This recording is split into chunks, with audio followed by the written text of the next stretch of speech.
अस्सलाम वालेकुम मेरे समझदार पाकिस्तानी, मेरा नाम रेहान तारिक है और आप मेरा यूट्यूब चैनल और फेसबुक पेज देख रहे हैं। करोड़ दुरूद आका दो जहां नबी मेहरबान मोहम्मद मुस्तफ़ा सल्लल्लाहु अलैहि वसल्लम पर। इस दुआ और इस उम्मीद के साथ इस व्लॉग का आगाज करते हैं कि अल्लाह रब्बुल इज़्ज़त इस मुल्क के फैसला साजों के दिलों में समझदार पाकिस्तानियों के लिए नरमी पैदा कर दे। एक लंबे अरसे के बाद आपसे मुलाकात हो रही है। ये दो मिसरे पर्दा फिक्र से टकरा रहे हैं कि दिल में क्या कुछ राज है, बतलाऊं क्या, बंद एक मुद्दत से हूं, खुल जाऊं क्या। वो एक्सक्लूसिव स्टोरीज जो हमारे अंदर हैं, आपके सामने कलेजा रखने की कोशिश करेंगे। वो जो कहते हैं ना, रखते थे कैसे खत पे कलेजा निकाल के, तो कोशिश ये करेंगे कि वो एक्सक्लूसिव स्टोरीज जो है अनफिल्टर्ड अंदाज में, जो हमारा खासा रहा है, वो आपके सामने आपकी खिदमत में हाजिर करें। मुझे वो पता नहीं क्यों अशार बहुत ज़्यादा याद आ रहे हैं। शायद एक बहुत लंबे अरसे से घुटन ज़दा माहौल बना हुआ है, तो उसमें अशार जो है वो पर्दा फ़िक्र से टकरा रहे हैं। तो मुझे याद आ गया ना मुनीर रियाज़ी साहब का, कि एक और दरिया का सामना था मुनीर मुझको। मैं एक दरिया के पार उतरा तो मैंने देखा सेनेट में जो कुछ हुआ है, 65 अरकान की हमायत से 26वीं आईनी तरमीम कसरत राय से मंजूर की गई है। अब उसके बाद एक और दरिया कौमी असम्बली के अंदर है। नेशनल असम्बली का सेशन शुरू हुआ जाता है जिस वक्त मैं आपसे मुखातिब हूँ। नवाज शरीफ भी पहुंच गए हैं, हमजा शहबाज भी पहुंच गए हैं, बिलावल भुट्टो भी पहुंच गए हैं, मौलाना फजल रहमान भी पहुंच गए हैं। और मौलाना जो विकेट के दोनों तरफ खेल रहा है, वो तहरीक इंसाफ के लोगों से मुसाफा भी कर रहे हैं। उनकी आवत पे शहबाज शरीफ प्राइम मिनिस्टर खड़े होकर उनका इस्तकबाल भी कर रहे हैं, और जाहिर है बनता भी है। इस सारे मामले के अंदर असल में है क्या? मैं इस तरफ ये जो खिचड़ी एक हफ्ते से पक रही है, जो देख पक के तैयार हुई है, असल में इस देख के एक दाना दाना जो खिल के सामने आ रहा है और खुलकर सामने आ रहा है, वो क्या बता रहा है, क्या बतला रहा है, मैं वो आपके सामने रख देता हूँ। उससे पहले मैं आपको बता दूं कि अभी जो अख्तर जान मेंगल साहब जो बैरून मुल्क थे, वो आ गए और आके उन्होंने बड़ी-बड़ी मुलाकातें भी की। मौलाना फजल रहमान की रिहाइशगाह भी पहुंचे, तहरीक इंसाफ के लोगों के साथ भी मुलाकात हो गई, बिलावल भुट्टो से भी मुलाकात उनकी हुई थी मौलाना के घर पर ही। मेंगल साहब के 2 साथी दगा दे गए हैं, और 2 सेनेटर्स ने जो दगा दिया है, एक है कासिम रोंझो, सेनेटर कासिम रोंझो, और दूसरी नसीमा रहमान। तो इन दोनों सेनेटर्स के लिए बीएनपी के अख्तर मेंगल साहब ने ये कहा है कि दोनों कल तक इस्तीफा दे दे, नहीं दिया तो पार्टी से बरतरफ कर दिया जाएगा। अब जाहिर है ये फ्लोर क्रॉसिंग तो हो गई, वोट काउंट भी हो गया, 63 ए की मदद भी मिल गई आपको, लेकिन ऑब्वियसली उन्होंने पार्लियामेंट्री डायरेक्शंस जो है उनकी खिलाफ वर्जी की है, और ultimately they will have to face the music. लेकिन होना था जो, वो तो हो गया। ऑन अब्बास पप्पी ये कहते हैं कि हुकूमत की बेंचेस के ऊपर 62 लोग थे, जब चेयरमैन सेनेट ने काउंट किए तो 65 निकाल लिए, तो फॉर्म 47 की हुकूमत की गिनती भी गलत हो गई है। भाई गलत तो बहुत कुछ हुआ है, और तहरीक इंसाफ के लिए भी हुआ है, मैं इस तरफ जरा आता हूं। लेकिन उससे पहले एक चीज जो बड़ी इंपॉर्टेंट है, वो सेनेटर फैसल वोडा की गुफ्तगू है। यानी इस सारी ये जो रात की तारीकी में जो कुछ हो रहा है, जो एक हफ्ते से खिचड़ी पकी है, अल्टीमेटली इसका बेनिफिशियरी कौन है और होने क्या जा रहा है, जरा इसका एक हल्का सा ट्रेलर मैं आपकी खिदमत में हाजिर किए देता हूं। फैसल वोडा साहब कहते हैं कि अब 65 साल तक कोई बाप का बाप बनने की कोशिश नहीं करेगा। आप इस जुमले की वेटेज को देखिए। वो कहते हैं कि 65 साल तक कोई बाप का बाप बनने की कोशिश नहीं करेगा। बाप किसको कह रहे हैं?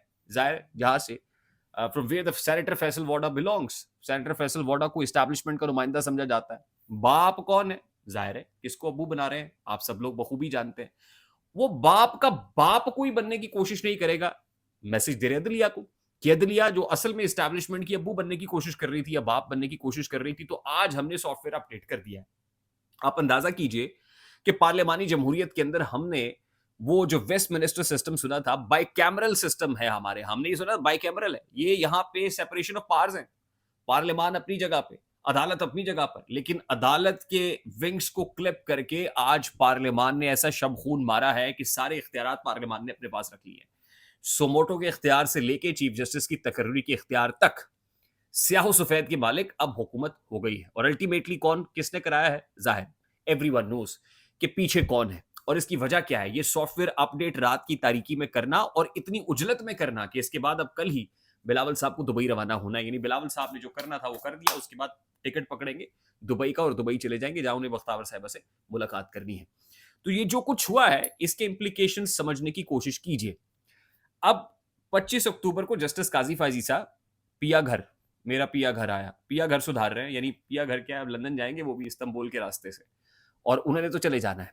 अब समझ आ रही है कि मंसूर अली शाह साहब का रास्ता रोकने के लिए जस्टिस याहिया अफरीदी को चीफ जस्टिस लगाया जाएगा, और अल्टीमेटली जो आईनी बेंच होगा उसका सरबराह कौन होगा? चीफ जस्टिस होगा, इन्हीं जस्टिस याहिया अफरीदी।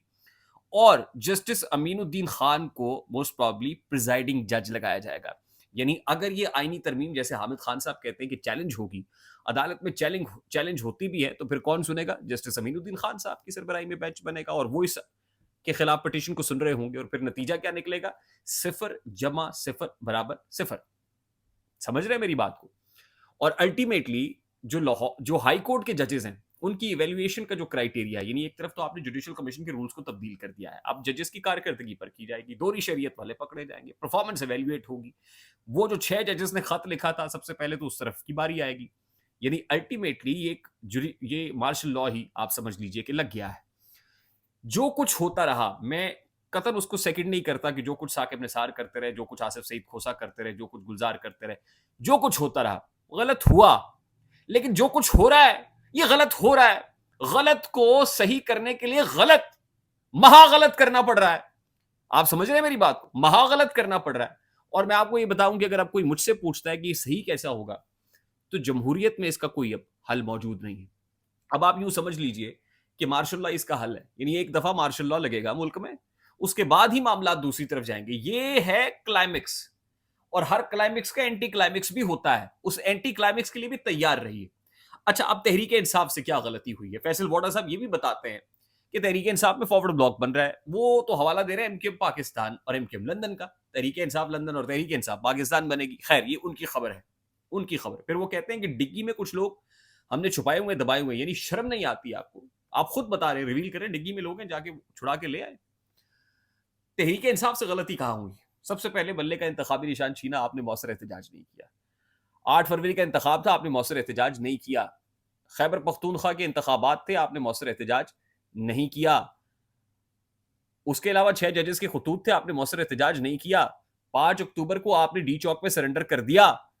आपके पास बहुत सारे मौके आए, आपने इस स्पेस को कैपिटलाइज नहीं किया। अच्छा, अब नेशनल असेंबली के अंदर जाहिर है ज्यादा मसला सेनेट के अंदर था, 65 लोग पूरे करके आपने उस मामले को निबेट दिया। अब 224 का जो आंकड़ा है नेशनल असेंबली के अंदर, वो भी हो जाएगा। यानी ये रातों रात 26 में आईनी तरमीम मंजूर हो गई। ये इसमें अब कोई अभाम ना रहे, पूरी कौम क्योंकि टेलीविजन स्क्रीन के सामने बैठी हुई है, और जो पुतली तमाशा इस वक्त हो रहा है और जिस अंदाज में हो रहा है, पूरी दुनिया देख रही है। सुबह क्या होगा? आमिद खान साहब कह रहे हैं मुकला तहरीक चलाएंगे। जजेस कैसे निकलेंगे? मंसूर अली शाह साहब क्या करेंगे? अब बांध दिए गए हैं, अब बांध दिया गया, अब करके लो, कर लो, अब कर लो आप जो करना है। आपने कहा आपने प्रिएम्प्ट नहीं करेंगे, उन्होंने कर दिया, अब आप कीजिए। आपने प्रिएम्प्ट नहीं करना था, नहीं किया आपने, खामोश बैठे रहे, अब आप करें, मुझे मुझे करके दिखाइए क्या करेंगे। तो बहुत सारी जगह ऐसी है जहां पे आपने मामला को कैपिटलाइज कर सकते थे, और फिर मौलाना ने आपको खिलाया है, दोनों तरफ खिलाया है। वो तहरीक इंसाफ के साथ भी है, वो हुकूमत के साथ भी है। अब मौलाना ने अचीव क्या किया है? ये हो नहीं सकता कि कुछ अचीव ना हुआ हो। अब आपको नजर आएगा कि अल्टीमेटली इसका बेनिफिशियरी जहां वो है, वहीं कुछ और लोग भी हैं जो दोनों तरफ खेल गए, वो बेनिफिशियरी भी हो गए, वो कुछ ना कुछ अचीव किए हैं। ये मैं आपको बता दूं, तहरीक इंसाफ को ये सोचना है कि उन्होंने क्या अचीव किया है। अच्छा, आज ये खबर ये भी है कि DGISPR लेफ्टिनेंट जनरल अहमद शरीफ चौधरी साहब, क्योंकि बहुत दिन का गुबार है वो सामने आ रहा है, उन्होंने Q&A सेशन किया है APS के स्टूडेंट्स के साथ, और बड़े तीखे सवालात के जवाबात भी दिए हैं, तो 2-3 सवालात के जवाब भी हुए हैं। ये Q&As होते रहते हैं, इन कैमरा सेशन हुआ है, और अब आपको बड़ी ही तवातुर से इस तरह के सेशंस होते हुए नजर भी आएंगे। Let me catch my breath till then दोबारा मुलाकात उम्मीद करते हैं कि जल्दी हो जाएगी इंशाल्लाह। बहुत सारी चीज़ें ऐसी हैं, बहुत सारी स्टोरीज ऐसी हैं जो आपके साथ डिस्कस करनी है। व्लॉग की लेंथ क्योंकि मैं नहीं चाहता कि लंबी हो जाए। आई होप मेरी बात आप तक पहुंची होगी। अगर पहुंच जाए तो वीडियो को लाइक और शेयर करना मत भूलिएगा। चैनल पे नए हैं तो चैनल को सब्सक्राइब कर लीजिएगा, बेल आइकन जरूर दबाइएगा। मुझे रेहान तारिक को इजाजत दीजिए, अपना बहुत सारा ख्याल रखिएगा। अस्सलाम वालेकुम।